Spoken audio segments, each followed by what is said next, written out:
I'm Eunice Lambert, 66 years old, retired after 3 decades of teaching fourth grade at a small elementary school near Michigan City. The morning my son and daughter-in-law showed up unannounced. I had dirt on my jeans and a straw hat pulled low over my forehead. Jimmy had just helped me pull weeds from the carrot patch, and we were sitting on the porch eating roast beef sandwiches with pickles when their car pulled up, shiny and silver. Too new for a couple, always claiming to be short on money. Aaron stepped out first. All perfume and perfect hair. Toby followed with a grin, too wide to be real. And in that moment, something in me shifted. By the time they walked up the porch steps, I already knew they hadn't come just to say hello. Before I go any further, let me know where you're listening from in the comments, and hit that like and subscribe button if you've ever had someone smile while hiding something behind their back. I was born and raised in Indiana, the kind of town where everybody knows which side of the street you grew up on and who taught you how to ride a bike. Kindness meant bringing soup to a neighbor after surgery, and dignity meant showing up every day, whether your back ached or not. Harold and I raised our 2 kids here. We had a simple home. Nothing flashy but enough. And when he passed 5 years ago, I stayed right here in the house. We built together, still tend the garden every morning, still talk to him. When the wind moves through the hydrangeas, our son Toby lives 20 minutes away. But you wouldn't know it by how often he calls. Most weeks, it's just me and Jimmy, my grandson, 15 and tall for his age. A quiet boy with a head full of stars. He talks about constellations and gravity. Like some kids talk about video games. He comes every Saturday morning, helps in the yard, then eats enough sandwiches to feed a construction crew that day. He'd told me about Brightwood, a science school that had a real observatory. A teacher wrote him a glowing recommendation, but it was private and expensive, he said. His parents told him it wasn't possible right now. I didn't say much. Just nodded and thought of the savings Harold left behind. He always said it was for a rainy day or something important. I didn't expect Toby and Aaron to show up right after lunch. They hadn't been by in months. They sat on the porch with practiced smiles, complimented the garden. Aaron even pretended to admire the flowers she used to scoff at. Said they looked like something from a retirement catalog when she married Toby. I thought she might warm up over time, but her praise never felt earned. Only rehearsed after a few minutes of chit-chat. Toby leaned forward. "Jimmy told you about Brightwood?" he asked. I nodded. He launched into a speech about opportunity connections, scholarships, his voice full of urgency and polished sincerity.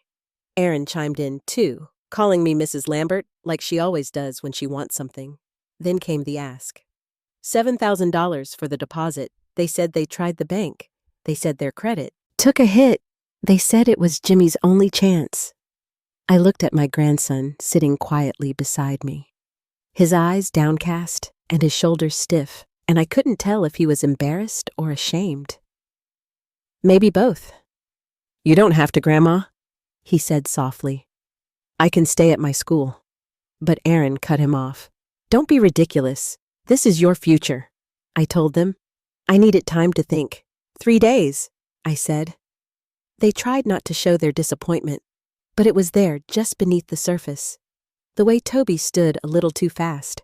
The way Aaron avoided eye contact when they said goodbye after they left. Jimmy lingered on the porch. "I didn't know they were going to ask you for money," he whispered. "It wasn't my idea." I hugged him and said, "I know." And for a moment, it was just the 2 of us again. No pressure, no performance, just truth.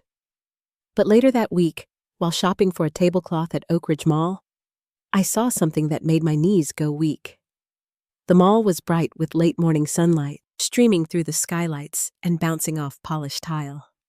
I had just picked out a tablecloth with little wildflowers printed across it, something cheerful for the kitchen. I wasn't in a hurry. I figured a quiet stroll through the mall might help me clear my head. Jimmy's school, the money Toby and Aaron had asked for it, was all still weighing heavy on my mind. I passed the fountain near the center court, where a group of teenagers were gathered. I recognized one of them right away. It was Jimmy's friend, the one he'd told me about when we were out in the garden. Mrs. Lambert Niels called out. He waved and walked toward me with a big smile. I smiled back and asked how he was doing. Good, he said, then looked around. Hey, weren't you and Jimmy supposed to hang out today? I paused. No, not today, I said. He told me he was going shopping with his parents again, Niels said, glancing back at his friends. That's the third time this month. We were all going to the new science museum. I nodded and wished him a good day, then turned and kept walking. But something about what he said stuck with me. Jimmy had never been one for shopping. He liked old books and star charts, not department stores. I rode the escalator up to the next floor, just wandering. Then I saw it, Louis Vuitton. I wasn't headed there, but as I passed, I happened to glance in through the large glass storefront. And that's when I saw them. Toby was standing beside Erin, who was holding a handbag, turning it slowly in her hands, like it was some precious jewel. Jimmy sat on a bench nearby, hunched over his phone, looking bored and disinterested. Toby pulled a credit card from his wallet, and I stepped quickly behind a nearby pillar before they could spot me. I stood there completely still. My hands clutched the shopping bag holding my new tablecloth. I watched as Erin smiled and handed the bag to the cashier. Toby said something, laughing. They looked relaxed, comfortable. Nothing about them said struggling. Nothing said desperate. Just 3 days ago, they were on my porch, asking for $7,000 because they couldn't afford to send their son to school. I stayed behind that pillar and kept watching. The saleswoman returned with a small booklet and something Erin needed to sign. Toby leaned on the counter, flipping through his phone. Erin turned to admire the bag again, her smile wide. I stepped farther back, tucked behind a planter, hoping they wouldn't notice me. I didn't move. I didn't know if I was more stunned or ashamed. My own son standing there like he owned the place, telling me just days earlier that he was out of options, that the only hope Jimmy had was my savings. They walked out of the store a few minutes later. Erin had the bag in one hand, her other wrapped around Toby's arm. Jimmy followed behind, still glued to his phone. I stayed hidden and followed at a distance, weaving between displays and other shoppers. I didn't have a plan. I just needed to hear more, understand something, anything. They stopped near the fountain. Erin sat down and opened her new bag, fishing out a small mirror to check her makeup. Did you see the look on that woman's face? She asked, laughing. Like she didn't expect us to actually buy it. Toby didn't look up from his phone. You deserve it, he mumbled. Of course I do, Erin said. Melissa from the clinic is going to die when she sees it. Then Erin asked if Toby had spoken to me about the money. Yeah, he said. Yesterday. She's thinking it over. She'll come around. She always does. I gripped the strap of my shopping bag tighter. Maybe you should have asked for more, Erin said. If you're going to push anyway, might as well go big. 7's just enough, Toby said. Not too much to scare her, but enough to cover the loan. We need it by the end of the month, Erin replied. Or they'll hit us with late fees again. Everything in me went cold. The money wasn't for Jimmy's school. It was for the car. Maybe even that bag. Jimmy wasn't the reason they were using him. Toby said, she won't say no when it's about Jimmy. That's why we brought him last time. She melts when he talks about stars and scholarships. Erin laughed. Smart move. He's been such a bore lately, though. All he talks about is school. Doesn't matter, Toby said. Whether he wants to go or not doesn't change anything, as long as she believes it. I stood there barely breathing. Every word felt like a brick. They knew. They'd been playing me, not just now, but for years. Roof repairs, medical bills, job training. How many times had I handed over money thinking I was helping? Thinking I was needed. Hey, Jimmy, Toby called out. You still alive over there? We're getting lunch. Jimmy looked up from his phone. Can I go to the museum with Niels? They're here today. No, Toby said flatly. We're doing something as a family. Be grateful we bring you anywhere nice. They walked off toward the food court. I didn't follow. I stood there in front of a jewelry display, my hands shaking. The lights were too bright, the floor too shiny. Nothing felt real. When I got home, I didn't turn on the TV or make tea. I sat in the chair by the garden window. The hydrangeas were blooming. Harold would have liked that. But even the flowers didn't feel right that afternoon. The next morning, I called Toby and told him I needed more time. 3 more days. He sounded impatient, but he didn't argue. That afternoon, I drove across town and parked in front of Laurel's house. I hadn't told her I was coming. She opened the door in jeans and a t-shirt, her hair pulled back, no makeup. Mom, she asked. Is everything okay? I need to talk, I said. I saw something. She didn't ask what. She just stepped aside and let me in. And when I told her what I had seen and what I had heard, she didn't look surprised. Laurel poured the tea without saying a word, just the way she always had when something serious was on the table. Her kitchen was quiet, neat, and smelled faintly of cinnamon and something warm. We sat across from each other, the teacups between us. I told her everything, seeing Toby and Aaron at the mall. The Louis Vuitton bag, the conversation near the fountain, how they talked about the money as if it were already theirs, and not for Jimmy's school at all. She didn't look shocked, not even surprised. She let me finish, then reached over and put her hand on mine. Mom, she said, I'm sorry, but I have to ask, are you really surprised I didn't know how to answer that? Laurel stood and walked over to the sideboard. She opened a drawer and pulled out a thin folder, carried it back to the table, and set it in front of me. Inside were check stubs, photocopies of handwritten notes, and a few dated receipts. She flipped through them slowly. 2 years ago, he asked me for money, she said. Said it was for Jimmy's summer science camp. $4,000. I gave it to him. She slid one of the papers toward me. A deposit slip. Her name printed neatly in the top corner. Jimmy never went to camp, she said. You know where they went that month? Aaron posted pictures from a resort spa. New Hampshire. I looked down at the paper. It didn't seem real. What about last year? She went on. He said he needed $2,500 for a physics tutor. Claimed Jimmy needed extra help before applications went out. I gave him the money.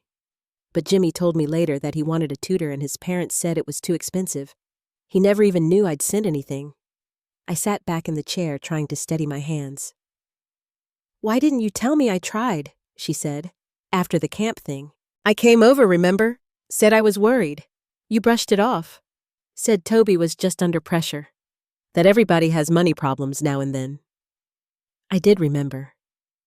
And I remembered not wanting to think about it any further. I just wanted to help him, I said. I thought I was doing the right thing. Laurel didn't answer right away. She just looked at me in that quiet, steady way she had since she was a little girl. I know, Mom, but helping someone and being used by them, those aren't the same thing. We sat with that for a while. The kitchen clock ticked softly. Outside, a lawnmower buzzed in the distance. After a long minute, she asked, What are you going to do? I don't know, I said. I'm not giving them the money. That's decided. But Jimmy, he really does want to go to Brightwood. Then maybe there's another way, Laurel said. Maybe you help Jimmy directly. Not through them. I had been thinking the same thing. I want to talk to him, I said, before I make any decisions. Laurel nodded. Just be careful. Don't make him feel like he has to choose between you and them. He's just a kid. She walked me to the door. We hugged longer than usual. I left her house feeling tired but steadier than I had in days. That afternoon, around 3, the doorbell rang. Jimmy stood there, with his backpack, one strap slung over his shoulder, the same as always. "Hey, Grandma," he said. "I came to help you with your computer. Remember you said your email was acting funny? I had completely forgotten." "Come in, sweetheart," I said. He dropped his backpack by the coat rack and followed me into the kitchen. "Want some cookies before we start?" I asked. "The chocolate chip ones you like?" He smiled. "Always." I poured milk and brought out the cookie tin. He took a bite and settled in like he always did. For a little while, we just talked about school. He mentioned a new physics assignment, how his teacher, Mr. Parkinson, was helping him get ready for Brightwood's entrance exam. Then, I asked gently, "Tell me more about Brightwood. What makes you want to go there so much?" His whole face lit up.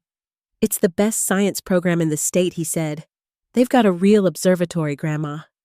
Not just a telescope on a tripod, a full dome observatory, and labs like in those research documentaries we watched. And a couple of the teachers used to work at NASA. Actual NASA." He kept going, describing the courses and the equipment and the science competitions. It was the most animated I'd seen him in months. "Do you think you'll get in?" I asked. "Mr. Parkinson says I have a strong chance," he said, "but—" He looked down at the table, his voice trailing off. "But what?" He shrugged. "It's expensive. Dad said the only way I could go is if you helped. He said you had savings set aside for something important, and that my education was probably what Grandpa would have wanted you to use it on." He didn't look up when he said it. I watched him carefully. "Does your dad talk to you a lot about my money?" I asked. Jimmy shifted in his chair. "Sometimes, especially since we started talking about Brightwood. He said it's up to you, but I don't want you to feel like you have to. Not if it's too much." I could hear the hesitation in his voice. Not fear, just a quiet awareness. "What about the summer science camp you wanted to go to 2 years ago?" I asked. "You never ended up going." He shook his head. "No. Dad said it was too expensive. I was disappointed, but I found a bunch of articles online. Learned stuff on my own." He said it plainly without bitterness. I looked at him across the table. "Jimmy, what if I offered to help pay for Brightwood but directly? Not by giving the money to your parents. Just by covering the school's costs myself." He blinked. I don't know. Dad said it's a family matter, and they'd sort it out themselves. That there were other bills to pay first, and we couldn't put school ahead of everything." I nodded. "But what do you want?" "I want to go," he said. "I've wanted it for over a year now, ever since Mr. Parkinson first told me about it. It's the one place where I feel like I could really do something." We sat for a moment more before I smiled and said, "All right then. First let's fix my email. Then I'll think through the next steps." He grinned. "Okay." For the next hour, we sat at the old desktop in my study. He walked me through how to reset my inbox and set up filters. When he finished, he stood and reached for his backpack. "Do your parents know you're here?" I asked. "Yeah," he said. "Told them I was coming to help with the computer. Dad even said it might be good for you to see me today." I nodded slowly. "Jimmy, whatever happens between me and your parents, I'll always be here for you. That won't change." He gave me a quick hug and left. And I sat there in the quiet kitchen, looking out at the garden, knowing exactly what I had to do next. Toby answered the door with his phone still in his hand. He looked surprised to see me. "Mom," he said. "Everything okay? I need a few minutes," I told him. "If now's a bad time, I can come back." He stepped aside, and I walked in. The house was neat, the scent of laundry and lemon cleaner hanging in the air. Erin was in the kitchen pouring water into a vase of lilies. "Did something happen?" she asked, glancing over her shoulder. I wanted to talk about the money, I said. The $7,000 you asked for. They both stopped moving. Toby set his phone on the counter. We figured you'd call, he said. We didn't expect you to come all the way out here. Aaron stayed silent, folding a dish towel over the edge of the sink. I sat down on one of the stools by the island. I saw you both at the mall, at Louis Vuitton. Toby's face didn't change. Erin turned slowly toward me, the vase still in her hands. I didn't mean to follow you, I said. I was passing by. I saw Jimmy sitting on the bench. Then I heard what you said near the fountain. Toby let out a small breath. Mom, it's not what you think. You said the money was for Jimmy's school. I said. But it isn't. Is it? He didn't answer. Aaron set the vase down and leaned on the counter. We didn't mean to lie. We were just trying to stay afloat. The car needed repairs. Credit cards are piling up. We thought if we mentioned Jimmy, you'd understand. I looked between them. So you used him? Toby's voice was low. We didn't have another choice. Yes, you did, I said. You just didn't like it. There was a long silence. I opened my purse and pulled out the envelope I'd brought with me. I talked to Brightwood directly. Got the tuition information, scholarship options, everything. I'm offering to pay Jimmy's application and test fees. If he gets in, I'll help with tuition too, but I'll pay the school directly. Not you. Aaron's lips tightened. You don't trust us. I'm protecting my grandson's future, I said. You came to my door and told me it was about his education. So that's what I'm supporting. Nothing more. Toby picked up his phone again and stared at it. You're making this harder than it needs to be. I stood up. No, I think it's finally getting clear. Neither of them spoke as I walked out the door. Back home, I made a call to Brightwood's admissions office and got the details for direct billing. They were kind and professional, told me exactly what documents Jimmy would need.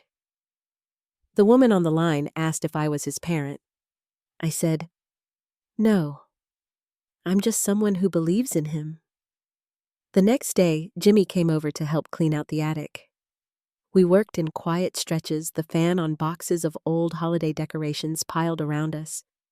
I told him I'd spoken to his parents. Told him I knew the money hadn't been for school. He didn't look surprised. I figured, he said. They get weird when it comes up. I try not to push anymore. I talked to the school, I said. And if you want it, I'll cover the costs. Not through them. Just us. He didn't say anything right away. Just stared at a box marked Summer 1996. I do want it, he said finally, but I don't want to get in trouble with them. You won't, I said. Let me handle it. That evening, I drove back to Laurel's. We sat in her garden with the citronella candles lit and the sound of crickets in the distance. I told her everything what I'd said to Toby and Aaron, what Jimmy had told me. Laurel nodded. He's lucky he has you. He deserves better than what they're giving him, I said. She didn't argue. I stayed until the candles burned low. Later that week, Toby called. I didn't answer the first time, or the second. The third time I picked up. You went behind our backs, he said. You're turning Jimmy against us. No, I said. You did that all on your own. He hung up. That Friday, Jimmy came by with his papers. We filled them out together at the kitchen table. He signed the forms carefully, like it meant something. And I watched the boy I loved take his first step towards something no one else seemed willing to give him. It was late afternoon when the envelope arrived, plain white, no return address. I'd just come in from trimming the rose bushes, still had my gardening gloves tucked in my back pocket. It was tucked between a catalog and a utility bill. the kind of thing I might have tossed aside without thinking. But something about the neat, careful handwriting caught my eye. I opened it right there at the kitchen counter. Inside was a folded letter and a single photocopy. I unfolded the paper. The letter was short. Mrs. Collier, I don't know if you remember me. My name is Erica Lyons. I used to work part-time for your son and his wife, helping with errands, sometimes childcare, mostly during the summers. I didn't want to get involved, but something's been bothering me for a while. And after seeing Jimmy around town and hearing rumors about the Brightwood application, I felt you should know. I've included a copy of one of the notes Aaron left me, just one of several. I hope it helps you understand what's been going on. Sincerely, Erica. The note she'd attached was printed in light blue ink on floral stationery. It was dated 2 years ago. Erica, please stop by the dry cleaner and pick up Toby's tuxedo. Also need you to run by the bank and deposit the check from Mom. I already signed it. If the teller asks, just say I'm parking the car and will be in shortly. Thanks, A. I read it twice. I remembered that check. It was the same one I'd written for Jimmy's science camp. The one Toby said he needed urgently just a day before this note was dated. I sat down at the table and let the letter rest there in front of me. I didn't know this young woman, Erica, but something about the letter, the way she'd written it plain and careful, felt honest. I called Laurel and read it aloud to her. She didn't speak right away. Then she said, "Do you want me to come over?" "No," I said. "Not yet." The next morning, I called the number at the bottom of the note Erica had scribbled it in the corner. She answered after 2 rings. "Hi, this is Evelyn Collier," I said. "You wrote to me." There was a pause. "Yes, ma'am," she said. "I wasn't sure you'd call." "I wanted to thank you," I said, "and I wondered if you might be willing to talk a little more." We met at a diner just off the highway. She was younger than I'd imagined, 21, maybe 22. Wore a faded denim jacket and kept tucking her hair behind her ears. She looked nervous. We sat in a booth by the window. She ordered a coffee and barely touched it. "I don't want trouble," she said quietly. "But I saw how they talked to you, and how they talked about you." I guess I didn't know how to sit with it anymore. She told me about the summer she worked for them, how Aaron would hand her checks with my name on them already signed. Sometimes it was for groceries, and sometimes it was for things like spa deposits or new shoes, she said. I didn't think much of it at first, but it kept happening. She described one afternoon when she'd driven Aaron to a boutique in the next town. They picked out a pair of boots almost $600. Toby joked about how easy it was to get help from you. Said, "All you have to do is throw in the word school, and she'll say yes." I sat back in the booth and watched the cars move through the parking lot. Erica reached into her bag and pulled out another folded slip of paper. This was the last one I kept. After this, I stopped working for them. It was another note. This one read, "Don't tell my mother we're out of town. She thinks the money's for Jimmy's tutoring. We'll be back Monday. Use the spare key to drop off the packages. Lock up after." I read it slowly, then folded it again and set it on the table. Erica looked up at me. "I'm sorry. I should have said something sooner." "You just did," I said. After she left, I sat in the car for a long time. I watched the sun shift across the dashboard. Then I drove straight to the credit union where I kept the education fund. I met with the branch manager. We walked through the options to place a safeguard on the account limits on withdrawal restrictions on third-party access. I added Laurel as a secondary emergency contact. I told them I didn't want the balance discussed over the phone unless I came in person. That night, I pulled out my old desk calendar and started mapping out the coming months. Brightwood's early admission window opened in 3 weeks. Jimmy's application was nearly ready. I planned to cover the entry fees, interview, travel, and testing directly. No more waiting. No more hoping his parents would follow through. 2 days later, I got a call from the Brightwood registrar. She sounded confused. Mrs. Collier, we had a man here this morning, said he was handling Jimmy's paperwork, claimed he needed access to the tuition estimate. I didn't need to ask who it was. I thanked her for the call and told her to disregard any third-party visits unless approved by me in writing. That evening, I took a walk through my neighborhood past the dogwood trees in bloom and the neighbors' porches lined with wind chimes. When I got home, there was a voicemail waiting. It was Toby. His voice was clipped. "You've overstepped. You had no right to speak to Erica. No right to cut us out." I sat at the table and listened to it twice. Then, I deleted it. The next morning, I mailed Jimmy's documents by certified mail, everything he needed to start the process on his own. I slipped a short note inside. "I believe in you. Let's get this done." It was just after 9 when the knock came, 3 quick taps, sharp enough to startle me from the crossword puzzle I'd been halfway through. I wasn't expecting anyone. The porch light was still on from the night before, casting a slant of brightness through the window beside the door. When I opened it, Laurel stood there. No smile. A yellow folder tucked under one arm, her other hand gripping the strap of her bag like it might float away if she let go. "Can I come in?" she asked. I stepped back to let her through. She moved past me into the living room, didn't sit, just handed me the folder. "I didn't know what to do with this," she said. "Figured you'd want to see it yourself." The folder was light. I opened it and pulled out a single sheet of paper. It was a letter, an official one from the county clerk's office. Request for guardianship adjustment, filed by Toby and Aaron Collier. I read it once, then again. "They're trying to take control of the education fund," Laurel said softly, "claiming you're no longer able to manage it." I turned the page. Attached was a statement typed signed, claiming I'd made impulsive financial decisions, that I was confused about verbal agreements, and that I had jeopardized a minor's academic future through erratic interference. There were words like concerned stability and unsound. At the bottom, their signatures. Dated 3 days ago. Laurel sat on the edge of the sofa. "It came to me because I'm listed as your emergency contact on the fund. They sent it by mistake." I set the folder on the table and sat beside her. For a long time, neither of us spoke. When I finally looked up, Laurel was already watching me. "They're going to push this through if they can," she said. "You need to respond." I nodded. The next morning, I made 3 calls. The first was to my attorney, Darlene Pope, who'd helped me with my will after James passed.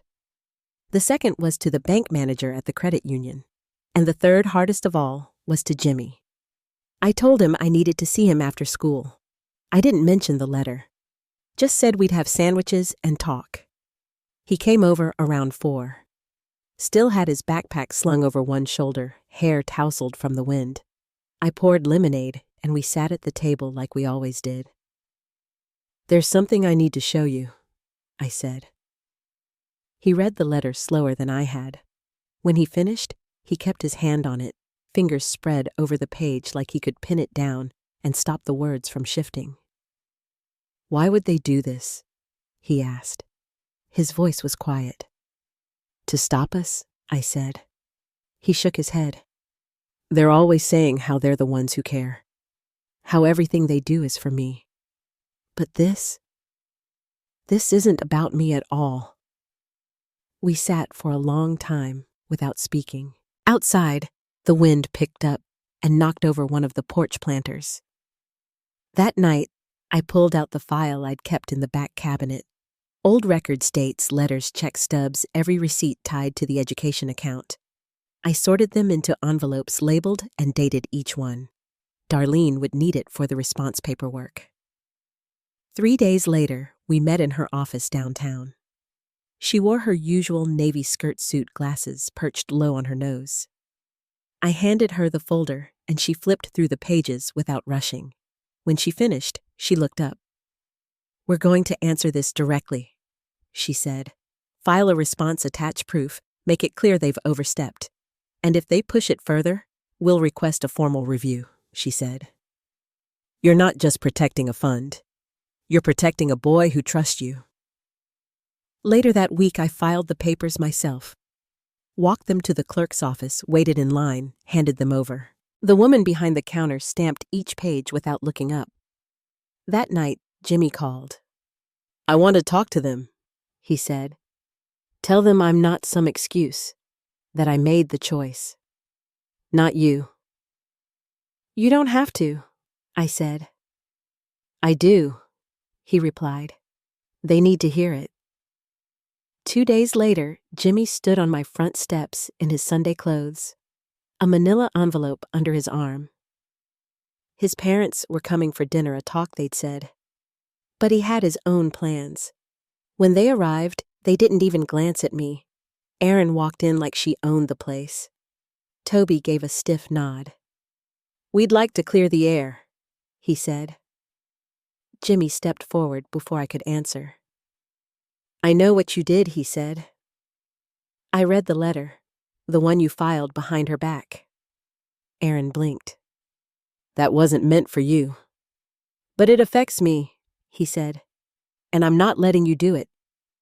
Toby crossed his arms. "You're a child. You don't understand the implications. I understand enough," Jimmy said. He opened the envelope and pulled out his own letter. "This is a notarized statement. Says I want my grandmother to oversee anything tied to my education. Not you. It's signed and official. I'd never seen him look so certain." Erin opened her mouth, then closed it. Toby's face was tight. Jimmy turned to me. "We're okay, right?" I nodded. They didn't stay long after that. The courthouse was small, set back from the road behind a row of trimmed hedges and an American flag that stirred lightly in the August breeze. We arrived early, Jimmy, Laurel, and me. Jimmy wore the same jacket he'd worn to his 8th grade graduation. He sat beside me on the wooden bench outside the hearing room, thumbing the edge of a folded piece of paper he kept pulling from his pocket and putting back in again. The hallway smelled faintly of old paper and floor wax. A bailiff walked by, nodded politely. Laurel sat on my other side, silent hands folded in her lap. We didn't speak much. Everything had already been said. At 10:03, the door opened and our names were called. Inside, the hearing room was cooler, dimmer. A long oak table stretched across the center. At one end sat the judge, a woman in her 60s, gray hair, neatly pulled back wire-rimmed glasses perched low on her nose. She glanced at the papers before her, then at us. "Mrs. Wembley," she said, "and Mr. and Mrs. Collier. Let's proceed." Toby and Erin were seated across from us. Toby wore a navy blazer, no tie. Erin had her hair swept up pearl earrings and that same tight smile she always wore when she thought she had the upper hand. The judge reviewed the petition aloud, guardianship oversight of the educational trust, citing concerns of financial instability and emotional manipulation. She read the whole thing with no inflection, as if she were listing items from a grocery receipt. When she finished, she looked at me. "Mrs. Wembley, do you wish to respond?" I stood. My knees didn't shake, though I'd half expected them to. "I have prepared documentation," I said. "Every transaction receipt letter and legal form tied to the trust, all organized and labeled." Darlene, seated just behind us, handed them forward. The judge took them without comment. "I've also included a statement from James Wembley, my late husband, confirming the intent of the trust and my role in it." The judge nodded. "Noted." Then she turned to Jimmy. "You've submitted a notarized statement as well." He stood slowly. His voice, when it came, was clear. "Yes, ma'am. I wrote it myself. Would you like to read it?" He hesitated, then unfolded the paper and held it with both hands. "My name is James Collier. I'm 16. I've lived with my grandma off and on since I was little. Last year I asked to stay with her full time. Not because anyone forced me, because it felt like home." He glanced up at Erin, then back down again. "I don't want anyone else managing my education fund. I don't want it used as leverage or argument. I trust her. That's all I want to say." He sat down again, The room was quiet. The judge adjusted her glasses. "Mr. and Mrs. Collier," she said. "Would you like to add anything?" Toby leaned forward. "Your Honor, while we appreciate James's statement, we remain deeply concerned about undue influence. Edith Wembley has always—" The judge raised a hand. "I've reviewed your claims, Mr. Collier, but here's what I see: a minor who understands his circumstances, a guardian with decades of stable financial history, and a trust fund that remains untouched except for its intended use." She paused. Filing this petition behind her back without notifying the trust administrator or the minor was not only inappropriate, it was deceptive. Erin shifted in her chair. The judge looked directly at her. "Guardianship remains with Mrs. Wembley. Furthermore, I am sealing the account. Access no modifications or petitions may be filed by outside parties without court approval until James turns 18. She signed the papers with 2 swift strokes of her pen. "This hearing is closed." The room emptied slowly. Laurel touched my arm. Jimmy let out a long breath like he'd been holding it in since we got there. Toby walked past without speaking. Erin hesitated near the door. "You think this fixes everything?" she said quietly. "You think he won't see what you're doing eventually?" Jimmy turned to her. "I already saw it." She left after that. No backward glance. Outside, the sun had risen higher. The courthouse lawn was buzzing with bees and quiet traffic from the street. Jimmy reached down and took my hand. We didn't say anything as we walked to the car. 2 weeks after the hearing, a letter arrived in the mail. It was tucked between a grocery flyer and a church newsletter in one of those long white envelopes with our last name misspelled on the label.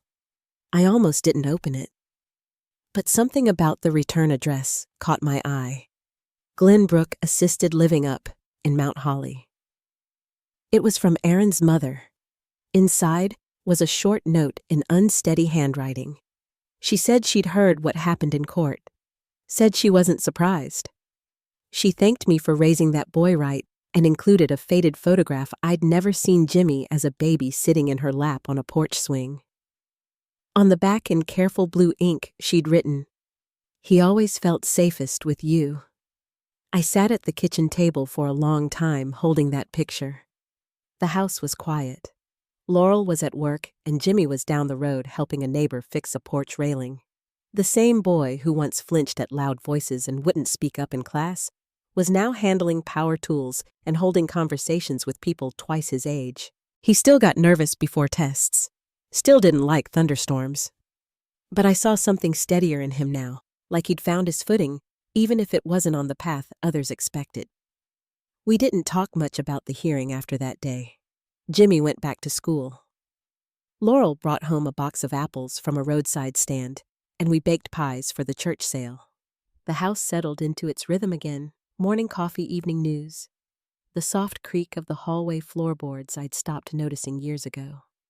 One Sunday afternoon, we drove past the old Collier house. It had a for sale sign in the yard. The shutters were drawn. The lawn looked overgrown, a rake leaning against the fence like someone had started the work and walked away.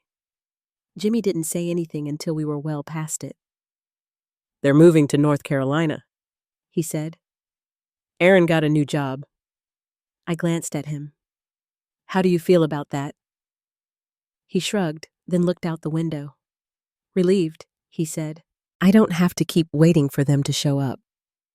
That night after dinner, I watched him fold laundry while Laurel read on the porch. The light from the kitchen spilled across the floor, catching the edges of his face, the slope of his shoulders. For the first time in a long while, I let myself exhale. Not because everything was perfect, but because the worst was behind us and we were still standing. I didn't win by fighting louder. I didn't win because I had more power. I held on by remembering who I was and who that boy was becoming. That was enough. If you're still listening, thank you for walking this road with me. If you've ever had to stand your ground in the quiet, I hope you know that dignity doesn't always shout. Sometimes it just waits, steady, unshaken, patient enough to outlast the storm. If this story touched something in you, I'd love to hear about it. Feel free to share it or leave a comment. And if you haven't yet, go ahead and subscribe. We have more stories to tell.